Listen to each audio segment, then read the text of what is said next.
Hey guys, welcome back to my channel.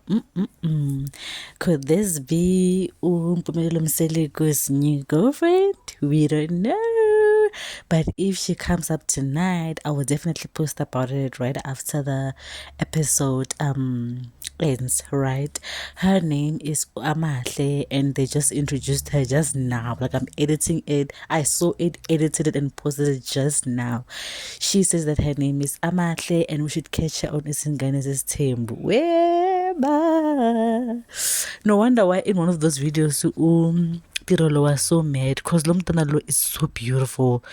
And when we type, there's no way this one type ya Mphumelelo.